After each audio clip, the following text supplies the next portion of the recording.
Shalom para todos, Yahweh Elohim les bendiga. En este Shabbat de Yakim veremos el tema rueda dentro de una rueda. Y Jezquel 1:16 nos dice: el aspecto de las ruedas y su obra era semejante al color del crisólito, y las cuatro tenían una misma semejanza.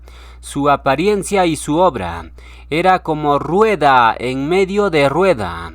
Una rueda habla de movilidad y destino, y ambas cosas son importantes para la asamblea y para el creyente.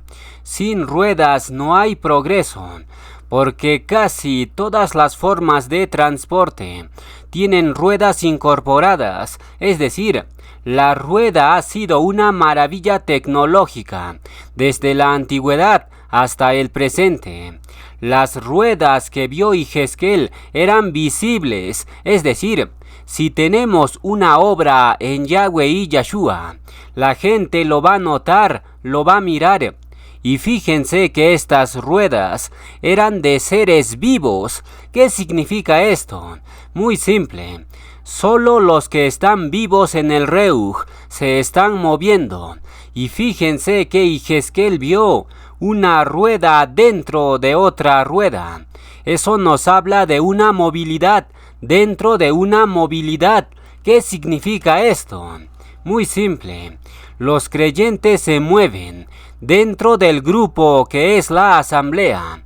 La asamblea es una rueda que Yahweh y Yahshua lo mueven, pero dentro de esa rueda, cada creyente se mueve de forma individual. ¿Cómo se llama a eso? Rueda dentro de una rueda. Eso es la dinámica celestial. Los creyentes tienen que moverse dentro de una rueda, es decir, ningún creyente puede moverse de forma aislada e independiente. Eso no funciona en el reino de Yahweh y Yahshua.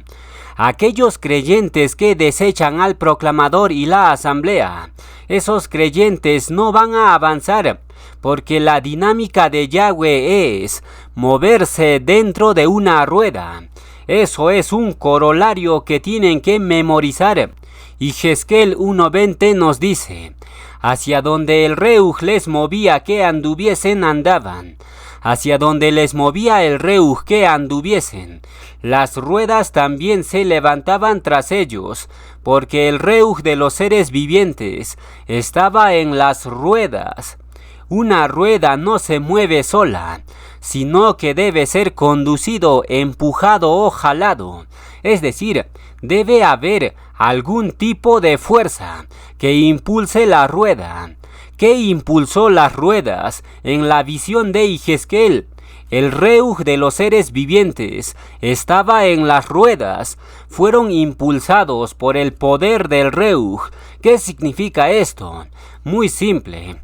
La asamblea es impulsado por el poder del Reuj HaKodesh de Yahweh Elohim. Y lo mismo sucede en el ámbito individual. Usted terminará yendo a donde tu Reuj te impulse.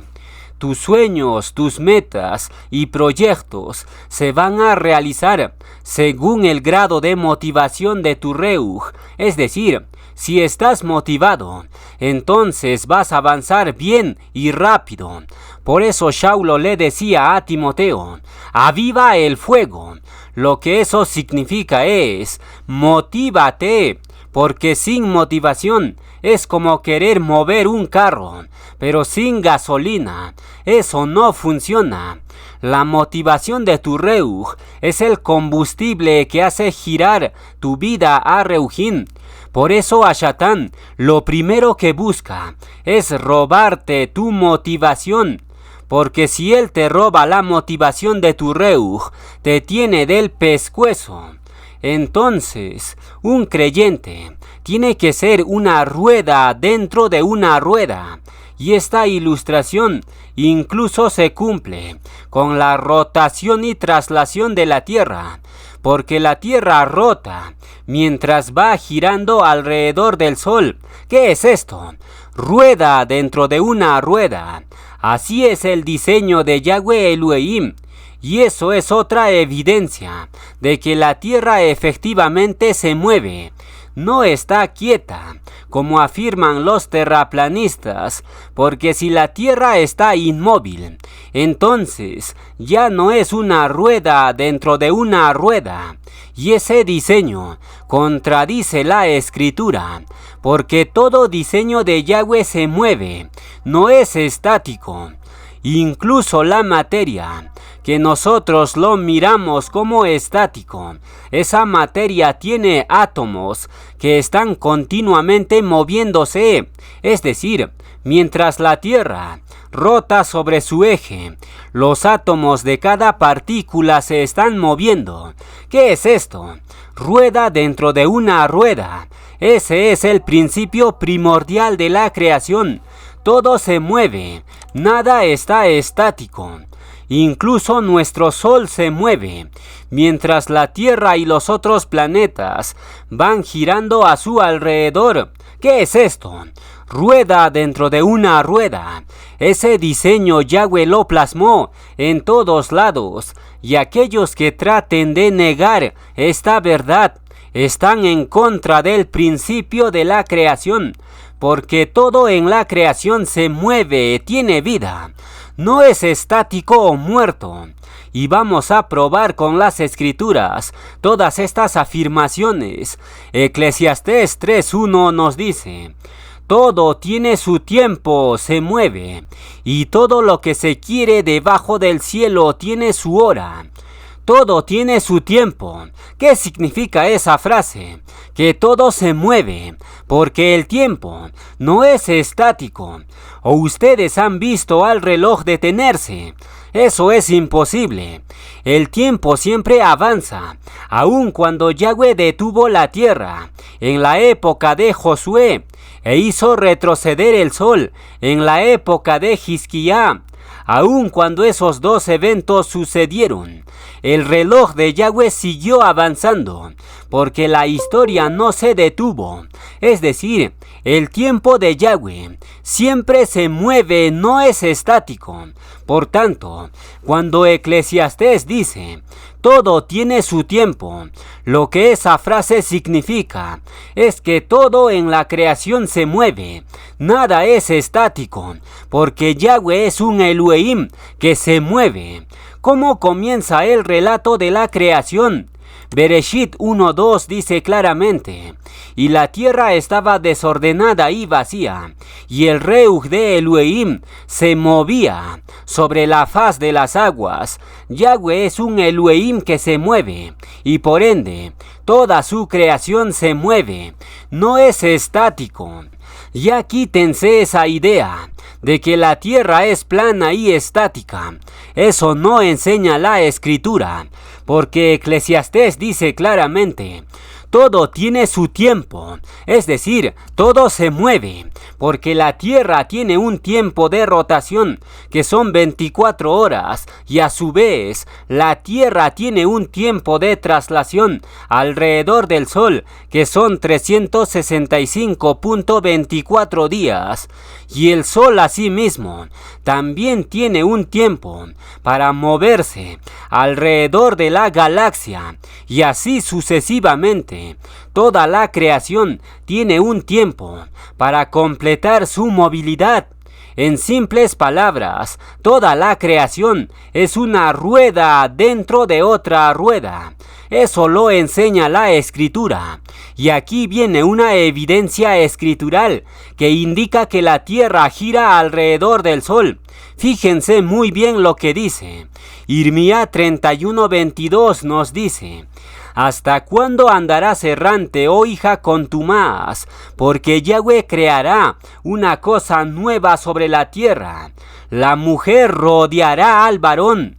Los que han puesto atención a este verso ya se dieron cuenta que la tierra gira alrededor del sol, pero vamos a explicarlo. La mujer representa a la humanidad, y la humanidad ha sido creada del barro de la tierra, es decir, la tierra representa a toda la humanidad, pero la pregunta, ¿a quién representa el sol? Es muy simple. Según Malaquías 4:2, Yahshua es el sol de justicia. Teniendo en mente esos conceptos, volvamos a leer de nuevo el texto de Irmiyá. El verso dice, la mujer rodeará al varón. ¿Qué significa eso? Es demasiado evidente. La mujer, que es la tierra, rodeará al varón, que es Yahshua, el sol de justicia. Es decir, la tierra efectivamente rodea al sol. ¿Cómo lo rodea? Girando alrededor del sol. Ahí tienen la evidencia más clara de que la tierra gira alrededor del sol. La misma escritura lo revela. Pero yo sé que muchos seguirán pensando que la tierra es plana y estática, porque esa idea les metió a Satán. Y aquellos que defienden la tierra plana estática citan el siguiente verso para defender sus argumentos. Taelim 104:5 nos dice, Él fundó la tierra, sobre sus cimientos no será jamás removida. Este verso lo usan los terraplanistas para decir que la tierra es estática y no se mueve. Pero este argumento no tiene fundamento, porque aquí el Salmo dice, la tierra no será jamás removida. Lo que esa frase significa es la estabilidad con que Yahweh hace las cosas, porque la tierra gira alrededor del sol de forma estable y nadie lo puede remover de su órbita. Nadie lo puede desviar sin el permiso de Yahweh. Por tanto, tomar este salmo y decir, la tierra es estática, eso no tiene fundamento escritural, porque Yahweh es un Elohim que se mueve. Yahweh no es un Elohim estático. Y la evidencia más clara de que Yahweh creó todas las cosas para moverse es el texto de Ezequiel. Ahí se menciona que las criaturas vivientes tenían rueda dentro de una rueda, es decir, todo lo que tiene vida se mueve, y la tierra no es una entidad muerta, porque Yahweh no crea nada muerto, sino que todas las cosas creadas tienen vida, y por ende se mueven. Entonces queda demostrado que el principio de la creación es rueda dentro de una rueda, y esto incluso se puede notar en el ser humano. Mientras nosotros nos movemos, hay una sangre en nuestro interior que está moviéndose. Eso es rueda dentro de una rueda. Y así podemos poner más ejemplos hasta cansarlos, pero ahí lo vamos a dejar. Jueces 15:18 nos dice, y teniendo gran sed, clamó luego a Yahweh y dijo, tú has dado esta grande salvación por mano de tu siervo, y moriré yo ahora de sed, y caeré en mano de los incircuncisos. Entonces abrió Elohim la cuenca que hay en Lehi, y salió de allí agua, y él bebió, y él recobró su reuj, y se reanimó. Por tanto llamó el nombre de aquel lugar en Jacoré, el cual está en Lehi hasta hoy. El cansancio y el desánimo son enemigos mortales para el creyente. Sansón no tenía fuerzas después de derrotar a los filisteos, es decir, la guerra requiere demasiada energía. Sansón pudo destruir a 1000 filisteos, pero después de gastar toda su fuerza, no le quedaba más reuj, y lo mismo se aplica hoy con nosotros. ¿Cuántos de nosotros hemos peleado batallas que nos han agotado a tal punto que la mayoría estaba a punto de detener su rueda? ¿Qué representa la rueda? Nuestros hechos para Yahweh y Yahshua. Y de hecho, el libro de los hechos es un libro de ruedas, porque habla de los hechos o cinemática de los emisarios. El libro de los Hechos es la física cuántica de los emisarios, porque se registra la movilidad de ellos, y donde hay movilidad hay progreso y avance. Primera de Corintios 12:28 nos dice: y aún nos puso Elohim en la asamblea, primeramente emisarios, luego profetas, lo tercero maestros, luego los que hacen milagros, después los que sanan, los que ayudan, los que administran, los que tienen don de lenguas. La palabra primeramente viene del griego protón, que significa primeramente en tiempo, orden o importancia. Es decir, los creyentes protones son aquellos que mueven la asamblea. ¿Es usted un creyente protón? Los creyentes protones son los que hacen mover la pelota en la cancha. Y la palabra protón significa primero. A los primeros en autoridad se los dice gobernante. A los primeros en linaje se los dice patriarca. A los primeros en sufrir se los llama mártires. A los primeros en madurar se los llama primicias. A los primeros en recibir bendición se los llama primogénitos. A los primeros en heredar la tierra prometida se los llama la generación de Josué. Es decir, los creyentes protones son gente revolucionaria, son gente que va a la vanguardia. Pero aquí viene el requisito para ser un creyente protón. ¿Cuál es? Se necesita mucha fuerza para ser un creyente protón, porque los creyentes protones asumen responsabilidades y toda responsabilidad requiere mucha energía. Por eso la mayoría no quiere asumir responsabilidades. Para hacer mover una rueda, como la asamblea, se requiere mucha energía. Por eso hagan plegaria por el proclamador, porque el desgaste de energía es tremendo. Es tan tremendo que algunos proclamadores han pedido la muerte y el descanso a Yahweh. Y eso no es broma. Eso es un testificar auténtico, porque me informaron por ahí que el antiguo proclamador estaba tan agotado que le pidió a Yahweh que se lo llevara, y por haber pedido eso, Yahweh se lo cumplió, porque la escritura dice: todo lo que salga de tu boca lo comerás. Por tanto, mover la rueda de la asamblea requiere mucha energía. Por eso se requiere la plegaria por el proclamador, porque no se imaginan la energía que se requiere.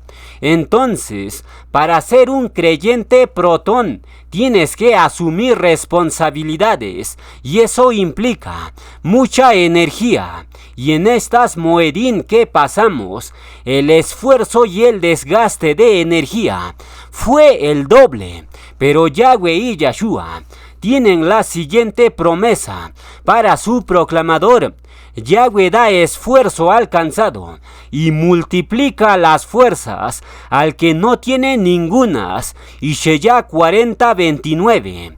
Durante las moedín nos quedamos como Sansón, sin fuerzas, porque trabajar bajo presión y en tiempos muy cortos, eso implica un desgaste de energía brutal. Pero en medio de esta situación crítica, Yahweh y Yahshua han multiplicado las fuerzas de su proclamador, y el arco del proclamador no se ha debilitado, sino que se mantuvo poderoso por las manos del fuerte de Jacob, Yahshua. Entonces, ser un creyente protón, más que un privilegio, es una responsabilidad tremenda. Y aquí viene un dato interesante. De la palabra protón se deriva el término prototipo.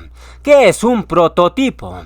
Es un modelo o estándar, es decir, los creyentes protón establecen nuevos estándares o patrones. Por ejemplo, el rey David era un creyente protón porque lanzó un patrón de exaltación. Abraham nos dio el modelo para la emuná. Shemuel dio a conocer el patrón sobre lo profético. Josué nos dio el patrón de guerra. Elías nos dio el patrón de plegaria. Daniel nos dio un patrón para sueños y visiones. Saulo nos dio el patrón de un emisario. Y nuestro Mashiach Yahshua es el prototipo de toda perfección. Por tanto, un creyente protón es una rueda que hace girar otras ruedas. Y todos somos llamados a ser creyentes protones, porque nosotros tenemos que hacer girar a nuestras familias. Y esto el enemigo lo sabe. Por eso siempre a Satán ataca primero. ¿A quiénes? A los creyentes protones o primeros. A Satán reconoce que los protones van a influir en los demás. Por eso siempre tratará de detenerlos. Por ejemplo, a Satán persiguió con furia a la primera asamblea de Jerusalén. Mató a todos los emisarios protones, con excepción de Yohanan. En simples palabras, a Satán siempre odia a los primeros, porque sabe que los primeros o protones son gente de guerra. Jueces 20:18 nos dice: luego se levantaron los hijos de Yasharel y subieron a la casa de Elohim y consultaron a Elohim diciendo: ¿quién subirá de nosotros el primero protón en la guerra contra los hijos de Benjamín? Y Yahweh respondió: Yahudá será el primero protón. La tribu de Yahudá es una tribu de protones, porque son los primeros para ir a la guerra. Y curiosamente, en el primer sello sale un vencedor. La pregunta es: ¿de qué tribu es ese vencedor? La escritura lo revela. Ese vencedor del primer sello es de la tribu de Yahudá. Y curiosamente el proclamador, ¿de qué tribu es? Se los dejo la respuesta. Sigamos avanzando. Hechos 26:28 nos dice: entonces Agripa dijo a Saulo: por poco me persuades a ser nazareno. El rey Agripa, al escuchar a Saulo, casi se convierte a Yahshua. ¿Qué significa esto? Bueno, cuando uno se está moviendo dentro de su asignación, eso hace emerger el talento escondido de una persona. Por ejemplo, cuando el proclamador estaba en la universidad, nunca le gustaba hablar en público y mayormente se dedicaba a los números, pero de pronto Yahweh lo llama en 2020 y lo envía a proclamar, y esa acción no era algo que yo tenía planeado, pero esa asignación que Yahweh me dio hizo emerger el talento para la proclamación, que incluso el proclamador mismo lo desconocía. Y lo mismo pasó con Saulo. Cuando Saulo se estaba moviendo dentro de su asignación, esa acción hizo emerger los talentos escondidos que Yahweh había puesto en él, porque Saulo se estaba convirtiendo en el portavoz más elocuente de Yahweh y Yahshua. Y hasta el propio rey Agripa casi se persuade de volverse nazareno.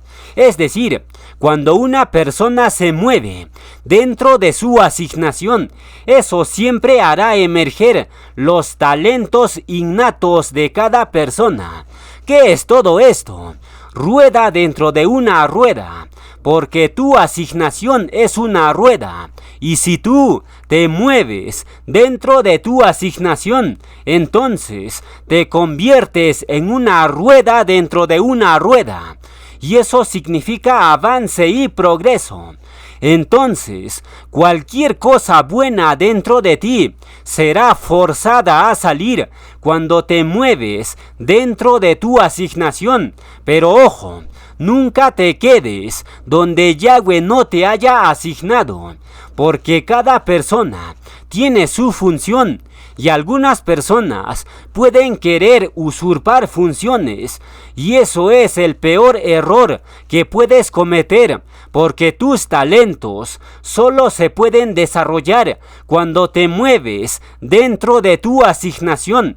Pero si tratas de usurpar funciones, entonces tu rueda se detiene, porque tu rueda está diseñada para girar dentro de tu asignación, no fuera de ella. Por tanto, no traten de usurpar funciones. Si eres proclamador, ocúpate en la proclamación. Si eres intercesor, ocúpate en la intercesión. Si tienes dones de sanidad, ocúpate en las sanidades, etc. Cada persona tiene su asignación y nadie puede estar queriendo usurpar funciones, porque de lo contrario, tu rueda se va a detener, porque Yahweh diseñó a cada rueda para que se mueva dentro de su asignación. Por ejemplo, el rey Shaul se movió fuera de su asignación y fue desechado por Yahweh. Leamos el relato. Primera de Shemuel 15:20 nos dice: y Shaul respondió a Shemuel: antes bien he obedecido a la voz de Yahweh, y fui a la misión que Yahweh me envió, y he traído a Agag, rey de Amalek, y he destruido a los amalecitas. Mas el pueblo tomó del botín ovejas y vacas, las primicias del anatema, para ofrecer sacrificios a Yahweh tu Elohim en Gilgal. El rey Shaul tenía una asignación como rey. Yahweh le había ordenado diciendo: ve y destruye a Amalek completamente, sin dejar vivo a nadie. Pero Shaul desobedeció y fue desechado. ¿En dónde? Curiosamente en Gilgal. Y Gilgal significa rueda, es decir, toda persona que se mueva fuera de la rueda de su asignación siempre será desechado por Yahweh y Yahshua. Por eso nadie debe usurpar funciones que no le corresponden. Yahweh y Yahshua tienen una misión para cada persona, y moverse fuera de esa misión puede tener consecuencias catastróficas. Segunda de Shemuel 1 del 6 al 10 nos dice: el joven que le daba las nuevas respondió: casualmente vine al monte de Gilboa, y hallé a Shaul que se apoyaba sobre su lanza, y venían tras él carros y gente de a caballo, y mirando él hacia atrás, me vio y me llamó, y yo dije: heme aquí. Y me preguntó: ¿quién eres tú? Y yo le respondí: soy amalecita. Y él me volvió a decir: te ruego que te pongas sobre mí y me mates, porque se ha apoderado de mí la angustia, pues mi vida está aún toda en mí. Yo entonces me puse sobre él y le maté, porque sabía que no podía vivir después de su caída. Y tomé la corona que tenía en su cabeza y la argolla que traía en su brazo, y las he traído acá a mi amo. El rey Shaul recibió órdenes de exterminar a los amalecitas, pero él se movió fuera de su asignación. ¿Y cuál fue la consecuencia? Curiosamente, el que se llevó el crédito de haber matado a Shaul, ¿quién fue? Fue precisamente un amalecita, es decir, aquello que tú no puedas destruir, virtualmente te destruirá a ti. Lo que no logras dominar, te dominará a ti. Lo que no logras conquistar, te conquistará a ti. ¿Qué significa esto? Estas son las consecuencias de moverse fuera de la rueda de asignación. Y esto mismo se aplica a todos los creyentes, porque Yahweh y Yahshua te han asignado a una asamblea. Y cuando tú te mueves fuera de esa asignación, entonces vienen los amalecitas, que son los demonios, y te quitan tu corona de tu cabeza. ¿Cuál es la corona de tu cabeza? Tu vida. Pero la corona representa también autoridad, es decir, si alguien quiere usurpar funciones, entonces Yahweh le quita la autoridad a esa persona y se la entrega a otra persona. Esas son las consecuencias de moverse fuera de la rueda de tu asignación. Entonces, cada persona tiene que moverse dentro de su asignación y de esa forma la rueda de la asamblea va a girar según la voluntad de Yahweh. Romanos 12:6. De manera que, teniendo diferentes dones, según el favor que nos es dada, si el de profecía, úsese conforme a la medida de la emuná, o si de servicio, en servir, o el que enseña, en la enseñanza, el que exhorta, en la exhortación, el que reparte, con liberalidad, el que preside, con solicitud, y el que hace compasión, con alegría.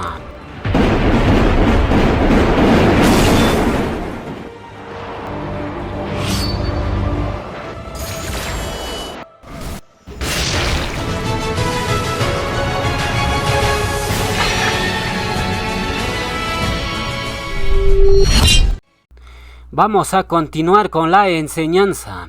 Ahora veremos la rueda dentro de otra rueda de las tinieblas. Lucifer es el jefe de las tinieblas y él hace girar a todo el reino satánico. Pero tiene otras ruedas que se mueven bajo las órdenes de Lucifer y Shaulo lo llama principados, potestades, gobernadores de las tinieblas. Es decir, el reino de las tinieblas también está basado en el principio. Rueda dentro de otra rueda. Y las ruedas de menor rango son los demonios. Y vamos a examinar las estrategias de los demonios. Ishaya 34:14 nos dice: las fieras del desierto se encontrarán con las hienas. El macho cabrío llamará a los de su especie, sí. El monstruo nocturno se establecerá allí y encontrará para sí lugar de reposo. Aquí se mencionan dos géneros de demonios. Se menciona al macho cabrío y luego se menciona el monstruo nocturno. ¿Quiénes son estas entidades? Bueno, estas entidades no son otro que los demonios íncubos y súcubos. Los demonios íncubos son descritos aquí como el macho cabrío. ¿Quién tenía aspecto de macho cabrío? Son los demonios que fueron conocidos como Fauno o Pan. Y esos demonios atacan preferentemente a las mujeres, porque incluso una hermana me comentó su caso y me dijo que era atacada en sus sueños. Ella soñaba que incluso un niño venía a ella y tenía relaciones sexuales en sus sueños. ¿Qué significa esto? Es demasiado evidente. Los demonios íncubos, también conocidos como fauno o macho cabrío, esos demonios masculinos están abusando de una hermana de la emuná. La pregunta es ¿por qué? Bueno, Shaulo nos da la respuesta. Primera de Corintios 7:5 nos dice: no os neguéis el uno al otro, a no ser por algún tiempo, de mutuo acuerdo, para ocuparos sosegadamente en la plegaria, y volved a juntaros en uno relación sexual, para que no os tiente a Satán, a causa de vuestra incontinencia. Aquí está la razón principal para que un demonio íncubo te ataque en tus sueños. ¿Cuál es la razón? No cumplir el deber conyugal. Saulo dijo en 1 Corintios 7:3, el marido cumpla con la mujer el deber conyugal y asimismo la mujer con el marido. El deber conyugal es un mandato de Yahweh y Yahshua, y la mujer que no cumpla con su deber conyugal, entonces ese derecho lo reclama este demonio íncubo, y por eso te hace soñar teniendo intimidad con él. Es decir, cuando una mujer no cumple con su deber conyugal, entonces le da autorización a los demonios íncubos para que abusen de ella en sus sueños. Así funciona el mundo Areuhim. Cuando alguien le abre puertas a los demonios, entonces ellos tienen derecho de atacarte, aun cuando ya eres creyente en Yahweh y Yahshua. Y una de las formas de abrirle puertas a los demonios es precisamente no cumplir el deber conyugal. Y aquí viene un dato un poco escalofriante de los demonios íncubos. Vamos a leer esta fuente. El texto dice: Pan o los sátiros, y más abajo nos dice que ellos eyaculan abundante semen, tan helado que a causa de su frialdad escuece. Ese dato es escalofriante de los demonios íncubos, porque ellos son conocidos como faunos o sátiros, y estos demonios faunos atacan a las mujeres en sus sueños. La pregunta es, ¿estos demonios eyaculan esa cosa helada en los sueños de las mujeres? Bueno, esa respuesta no lo sé. Solo las mujeres lo saben, pero lo que llama la atención es que estas experiencias son reales, no son fantasía, porque una hermana me comentó su caso y también un hermano me habló de lo mismo, y más adelante les comento ese caso, porque es más escalofriante, ya que ese hermano soñaba con zoofilia. Volvamos a Ishaya 34:14. El texto nos dice: las fieras del desierto se encontrarán con las hienas, el macho cabrío llamará a los de su especie. ¿Quién es el macho cabrío? Bueno, macho cabrío viene del hebreo shair, que significa lanudo, fauno, demonio. Y la palabra shair, viéndolo desde el hebreo pictográfico, nos revela la identidad de este demonio peludo. Fauno o shair se escribe con 4 letras hebreas: la shin, la ain, la yod y la resh. Vamos a poner en la mesa el significado de cada letra. La shin representa el fuego, y Saulo dijo que las pasiones carnales son como fuego, es decir, estos demonios fauno o shairim son extremadamente fornicarios, por eso atacan a las mujeres en sus sueños. Y si una mujer quiere liberarse del ataque de estos faunos, entonces tiene que cumplir con su deber conyugal con su marido. Caso contrario, estos demonios faunos seguirán abusando de esa mujer. Y lo más escalofriante es que con cada relación sexual, estos faunos van haciéndose uno con esa mujer, porque Saulo dijo que toda relación sexual es volverse uno. Por tanto, si una mujer está siendo atacada de forma constante por estos faunos, entonces debe buscar ayuda, porque este demonio quiere contaminar tu reuj, puesto que todo contacto sexual con un demonio contamina tu reuj. Por eso Saulo dijo: límpiense de toda contaminación de carne y de reuj. Segunda de Corintios 7:1 nos dice: así que, amados, puesto que tenemos tales promesas, limpiémonos de toda contaminación de carne y de reuj, perfeccionando la consagración en el temor de Elohim, es decir, para lograr una consagración total. Ya no tienes por qué soñar con demonios faunos que abusan de ti. Eso te contamina en el Reuj. Y la causa número 1 por la cual atacan los faunos es porque no estás cumpliendo tu deber conyugal. Pero los faunos también atacan cuando te has involucrado en prostitución o tal vez has sido abusada desde niña. Tal vez tus padres te han concebido en adulterio, etc. Esas son puertas abiertas para que los faunos ataquen mujeres, y para cerrar todas esas puertas, primero tienes que confesar a Yahweh todas esas transgresiones y ya no volverlas a hacer. Porque si lo confiesas y luego vuelves a caer en lo mismo, entonces los faunos van a seguir atacándote, porque ellos conocen las reglas del mundo Arreujín. Ellos necesitan una pequeña puerta abierta para hacer lo que mejor saben hacer, abusar mujeres. Estoy seguro que muchas mujeres en la asamblea están pasando por esta situación. Ellas no lo cuentan, porque es demasiado vergonzoso para ellas contar estas experiencias, pero existen mujeres valientes que sí lo cuentan para poderles ayudar. Entonces, la palabra fauno o shair comienza con la letra shin, que significa fuego, y el fuego en sentido negativo hace referencia a las pasiones carnales, es decir, los faunos o shairim siempre atacan sexualmente en los sueños, y las siguientes letras de fauno revelan más todavía.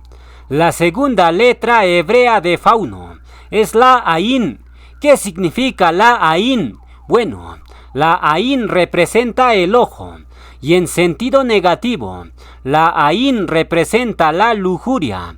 Es decir, si una persona tiene una lujuria muy escondida en su ser, eso los demonios fauno lo olfatean muy bien, y por eso te hacen soñar sueños inmundos. Y esa es la otra causa del ataque de los faunos, porque una persona puede tener una lujuria bien escondida en su ser. No lo manifiesta abiertamente, pero esa lujuria está ahí escondida, y los faunos aprovechan eso para atacar a sus víctimas. Por tanto, si tienes una lujuria escondida, confiésalo a Yahweh y Yahshua, y apártate de toda lujuria, y estos demonios no podrán atacarte. La tercera letra hebrea de fauno es la Yod, y la Yod significa la obra. Y finalmente la última letra de fauno es la Resh, y la Resh significa cabeza. Es decir, juntando estos 4 significados del nombre fauno, tenemos que fauno significa en hebreo pictográfico lo siguiente: el fauno es el fuego de la lujuria que obra en la cabeza. Esa definición de entrada explica cómo los faunos trabajan. Ellos te envían pensares sucios a tu cabeza, pensares de lujuria y lascivia. Y para estar libres de la influencia de los faunos, tienes que tener la mente ocupada con la palabra de Yahweh. De lo contrario, es imposible evitar esos malos pensares que envían estos faunos o shairim. Y Sheyá 34:14 nos dice: las fieras del desierto se encontrarán con las hienas, el macho cabrío shairim llamará a los de su especie, sí, el monstruo nocturno Lilith se establecerá allí y encontrará para sí lugar de reposo. En este verso se mencionan 2 géneros de demonios. El primer género ya lo hemos examinado. son los demonios faunos, también conocidos como íncubos. Esos demonios son masculinos, pero el segundo género de demonio son los demonios femeninos, que Isaiah lo llama con el nombre de Lilith. ¿Quién es Lilith? Es un demonio nocturno, que se le conoce como súcubo. Es decir, este demonio ataca preferentemente a los varones, porque un hermano me contó diciendo que tenía relaciones sexuales con mujeres en sus sueños, y eso se repetía casi de forma constante. Y lo más escalofriante es que ese hermano me contó que en una ocasión soñó teniendo relaciones sexuales con una perra. ¿Qué significa esto? Esto ya es un problema grave, porque estos demonios íncubos y súcubos siempre van a tratar de degenerar la conciencia de las personas. Primero te hacen soñar con sueños de humanos, pero después, si le sigues permitiendo que actúen, entonces el siguiente paso es la degeneración de la conciencia. Porque soñar teniendo relaciones con una perra, eso ya es bestialismo, y eso tienes que detenerlo ahí. Porque si eso continúa, entonces los íncubos y súcubos van a seguir degenerando a la persona hasta convertirlo en su esclavo. Por tanto, la solución a ese problema de los súcubos en los varones es abandonar toda lujuria en los ojos, porque si un varón sigue mirando mujeres con lujuria, eso es una puerta abierta para los demonios súcubos. Y curiosamente, ese hermano me contó su caso y me dijo que no podía evitar mirar mujeres con vestido apretado. Y ahí está el problema, porque podemos hacer plegaria por esa persona para liberarlo.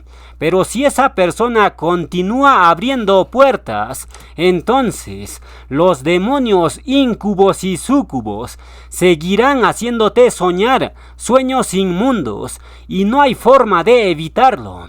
La única forma es cerrando todas las puertas y viviendo en consagración.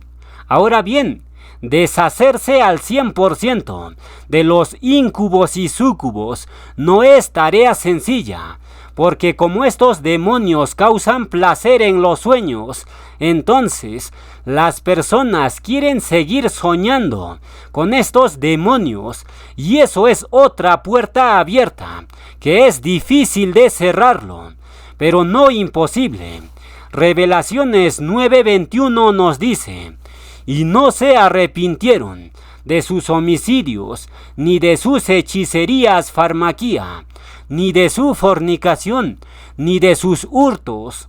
Los íncubos y súcubos atacan a través de relaciones sexuales en sueños, pero también atacan por medio de las drogas. ¿Cómo lo sabemos? Muy simple, porque el efecto que produce una droga es casi similar al efecto que produce una relación sexual. En una relación sexual se libera la dopamina, un neurotransmisor que produce la sensación de placer, y cuando una persona se droga, se libera mucha dopamina, y por esa causa es difícil dejar las drogas, porque genera mucho placer. Y esto es demasiado peligroso. ¿Por qué? Porque la primera vez que te drogues, esa sensación queda grabado fuertemente en tu cerebro. Y la próxima vez que te drogues, vas a necesitar más cantidad de droga para experimentar la sensación de placer de la primera vez. Por eso, cuando una persona comienza a drogarse, la situación comienza a empeorar cada vez más. La dosis de droga que tu cerebro requiere para llegar al placer de la primera vez es cada vez más alta. Por eso las personas que probaron las drogas no pueden dejar de drogarse, porque el placer que genera es tremendamente fuerte. Salir de las drogas es demasiado complicado. Tan complicado es que solo Yahweh y Yahshua te pueden sacar, y una vez que has sido liberado, la tentación de drogarte permanece, porque tu cerebro quiere volver a experimentar esa sensación de placer. Entonces, las drogas y las relaciones sexuales son prácticamente lo mismo, porque en ambos casos se genera placer, y por esta causa los íncubos y súcubos atacan por medio de las drogas y por medio de las relaciones sexuales en sueños. Y aquí viene un dato más escalofriante. ¿Saben ustedes cuál es la droga que causa más placer en el cerebro? Es la metanfetamina. Esta droga es tan potente que la dopamina que se libera en tu cerebro alcanza el 1000%. Eso es demasiado placer. Eso desata una euforia tremenda en la persona. La persona se siente en las nubes. Pero aquí viene la consecuencia de eso. Después de que los efectos de la droga pasan, la persona entra en depresión porque el nivel de dopamina prácticamente se ha vaciado de su cerebro, y eso provoca que la persona vuelva a drogarse para no estar triste o deprimido, y ese ciclo se repite una y otra vez. Y en el peor de los casos, las personas han consumido tanta droga que su cuerpo ya no tolera más droga y la muerte llega por sobredosis. Así es como trabajan los demonios. Ellos se mueven fuertemente a través de las drogas, y de hecho, la palabra droga se conecta con el término farmaquía, porque de farmaquía viene la palabra en español farmacia. ¿Qué venden en la farmacia? Son drogas. Todas esas pastillas que compras en la farmacia son drogas. Por eso las personas no dejan de comprar pastillas. Así es como trabaja Lucifer y sus demonios. Y Sheyá 14:12 nos dice: ¿Cómo caíste del cielo, oh lucero fósforo, hijo de la mañana? Cortado fuiste por tierra, tú que debilitabas a las naciones. Lucifer era la estrella de la mañana, y la estrella de la mañana es el planeta que llamaron Venus, y en griego Venus es llamado fósforo, es decir, otro nombre para Lucifer es fósforo. Y curiosamente, uno de los ingredientes para fabricar la droga más potente, ¿cómo se llama? Precisamente se llama fósforo. El fósforo se usa para sintetizar la metanfetamina. ¿Qué significa esto? Muy simple. Lucifer, el fósforo, es el patrocinador de las drogas, y a través de estas drogas, Lucifer está debilitando a las naciones. Por eso la profecía de Ishaya dice: oh lucero fósforo, tú que debilitabas a las naciones. Lucifer es un fósforo, y curiosamente hoy en día, en todas las casas del mundo, siempre hay un fósforo para prender la cocina. ¿Qué significa esto? Es muy simple. Lucifer está enviando un mensaje subliminal diciendo: yo estoy en todos lados, y aunque Lucifer no es omnipresente como Yahweh y Yahshua, pero sin embargo, él administra a todos los demonios, y ciertamente esos demonios están en todos lados. Y con esto no quiero decir que usted arroje sus fósforos de su cocina. Claro que no. Los fósforos son solo objetos físicos, pero el mensaje a Reuhim de Lucifer es claro y directo. Por eso la Escritura dice que Lucifer es el dios de este mundo, porque se ha encargado de dejar sus huellas en todos lados. Pero Lucifer será reemplazado por el jinete del primer sello, y eso se encuentra codificado en la tabla periódica. ¿Cómo lo sabemos? Muy simple. El fósforo tiene un número atómico de 15, es decir, tiene 15 protones en su núcleo y tiene 15 electrones. ¿Qué significa el número 15? Bueno, curiosamente el número 15 es un número de libertador, porque el pueblo salió de Egipto por mano de Moshe un día 15, y curiosamente el proclamador tiene 4 conexiones con el número 15, porque el nombre del proclamador tiene 15 letras, el nombre de su programa de caminos tiene 15 letras, su misión tiene 15 letras, y la palabra resplandeciente de su cántico tiene 15 letras. ¿Qué significa esto? ¿Por qué el proclamador está muy conectado al número 15? Bueno, el fósforo se conecta con el número 15, y fósforo en griego es el nombre de la estrella de la mañana. ¿Qué significa esto? Bueno, Yahshua ha prometido dar la estrella de la mañana a fósforo, al vencedor del primer sello, es decir, el jinete del primer sello va a reemplazar a Lucifer, y eso se encuentra codificado en la tabla periódica. Y aquí viene una conexión interesante.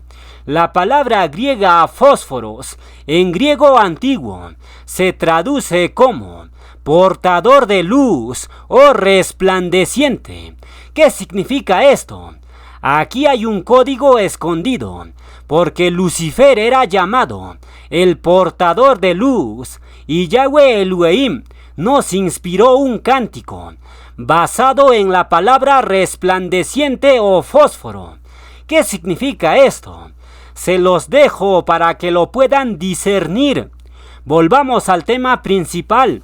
Revelaciones 9:21 nos dice: y no se arrepintieron de sus homicidios, ni de sus hechicerías farmaquía, ni de su fornicación, ni de sus hurtos. Este verso habla después de la carnicería de Abadón, porque Abadón y sus huestes asesinan a 1/3 de la población mundial cuando suene la sexta trompeta. Y después de esa carnicería tremenda, las personas seguirán drogándose, porque aquí el texto dice: no se arrepintieron de sus hechicerías, y la palabra hechicería tiene que ver con el uso de drogas o farmaquía. Es decir, es posible que durante el gobierno de Abadón la venta de drogas sea totalmente legal y sin restricción. Y si eso sucede, entonces todo el mundo que tenga la marca de Abadón va a poder comprar drogas libremente. ¿Y el resultado cuál será? Un mundo totalmente endemoniado, porque en la sexta trompeta todos los demonios del abismo ya están sueltos en la tierra.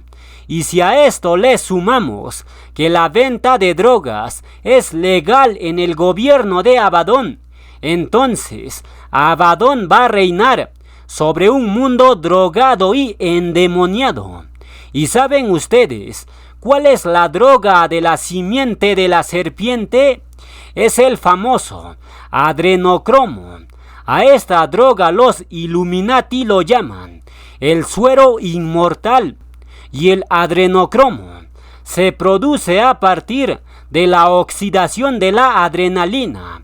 Es decir, para obtener adrenocromo tienen que torturar personas vivas, y cuando la persona ha liberado mucha adrenalina, entonces matan a la persona, y esa sangre adrenalizada, cuando se extrae del cuerpo, se convierte en adrenocromo.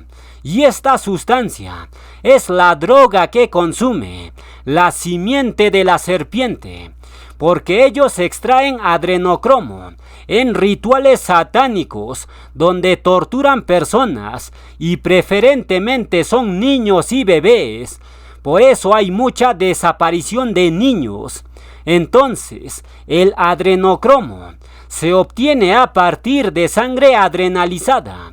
Los Illuminatis torturan personas y después extraen su sangre con adrenocromo y esa sangre se lo beben, pero la mayoría prefiere inyectárselo por los ojos porque de esa forma el adrenocromo produce mejores efectos en el cerebro.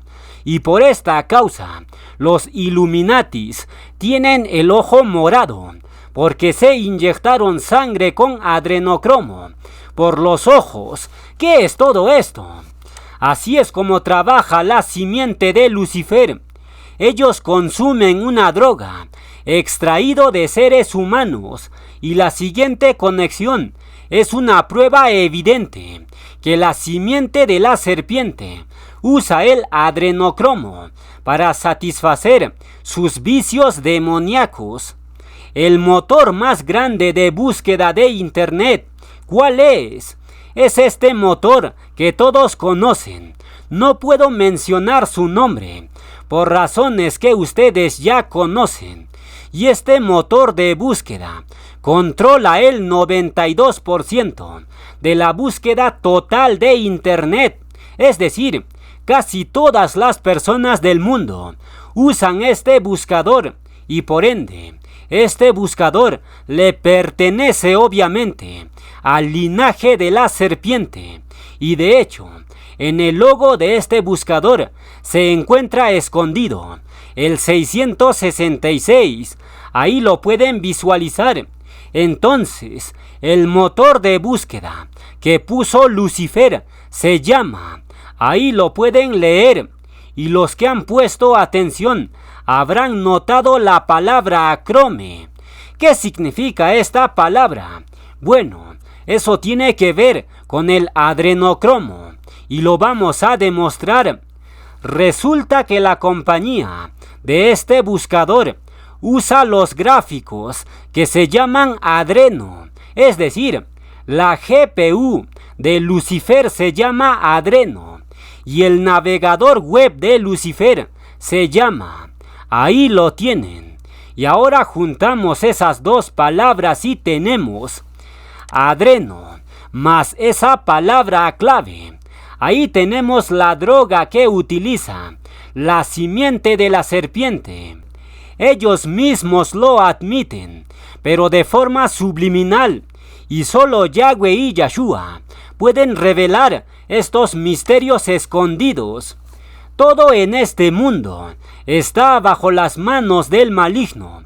El Internet es la espada de Lucifer, pero Yahweh Elohim nos da autoridad para usar el arma de Lucifer y con esa misma espada darle muerte. Primera de Shemuel 21:9. Y el Cuen respondió: la espada de Goliat el filisteo, al que tú venciste en el valle de Ela, está aquí envuelta en un velo detrás del efod.